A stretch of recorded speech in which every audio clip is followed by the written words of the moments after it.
বানাবো। দেখো তেলাপিয়া মাছ আছে, তেলাপিয়া মাছ সরষা পোস্ত দিয়ে বানাবো। আর এখানে দেখো আজকে চিংড়ি মাছ। তো চিংড়ি মাছটা অ্যাকচুয়ালি আমি কিনে আনছি আজকে। দেখো খুব বড় বড় চিংড়ি মাছ কিনে নিয়ে আসছি আজকে। আমি কিন্তু লাইফে ফার্স্ট আজকে বাজার করছিলাম মাছ কোনোদিন কিনি, আজকে ফার্স্ট আমি মাছ কিনলাম বাজার থেকে। তো আমার বড়মাসে বলতেছে আমি ঠকে গেছি। তো বললো কত টাকার মাছ কিনলো, আমি বললাম 300 টাকার মাছ। এটা বললো বাপরে হয়ে গেছে, বাজার করতে পারো না, বাজার কেন গেছো তুমি? দেখো বড়ের জন্য একটা মাছ ভাজা রেখে দিলাম, আর দুটো মাছ ভেজে উঠিয়ে নিয়েছি। তো আমার বড় মা সেই ঝোলের মাছ পছন্দ করে না, তো মাছ ভাজা রেখেছি। দেখো চিংড়ি মাছগুলোকে এক এক করে আমি সুন্দর করে ছেড়ে দিলাম কড়াইয়ের মধ্যে। তো হালকা ভেজে নেবো, এইটুকু চলবো, বেশি ভাজবো চিংড়ি মাছগুলোকে, যেহেতু পোস্ত সরষা দিয়ে বানানো হবে, তো ভাপা টাইপের বানাবো। দেখো চিংড়ি মাছগুলো আমার ভাজা হয়ে গেছে, নামিয়ে নেবো। এখন মশলা দেবো। দেখো আমি মশলাটা দিয়ে দিলাম, এর মধ্যে পেঁয়াজ লঙ্কা পেস্ট করেছি।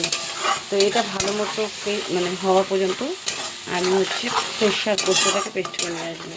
ততক্ষণ এটা ভালো মতো কষবে, কারণ ওর সাথে দেওয়া যাবে না, গন্ধ করবে। আর একটু সরষা পোস্তের মধ্যে আমি পেঁয়াজ হালকা দিই, জানি না কে কেমন দেয়। যারা দেও না তারা একবার করে খেয়ে দিতে পারো, আর যারা দেও তারা তো জানোই টেস্টটা খুব সুন্দর হয়।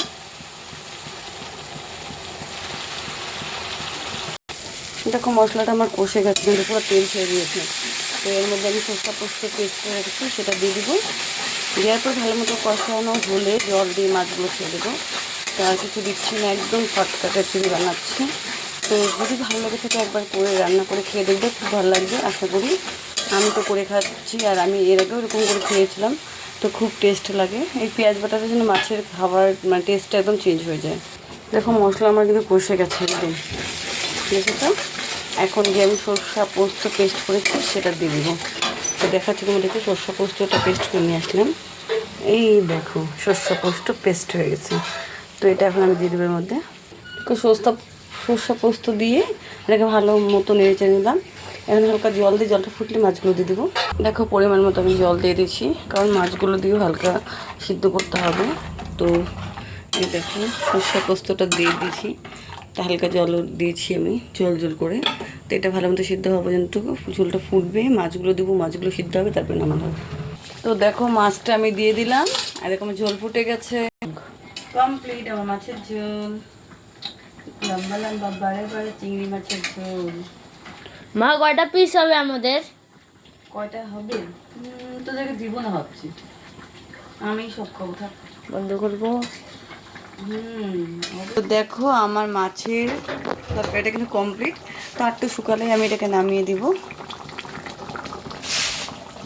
দেখতেই পাচ্ছ।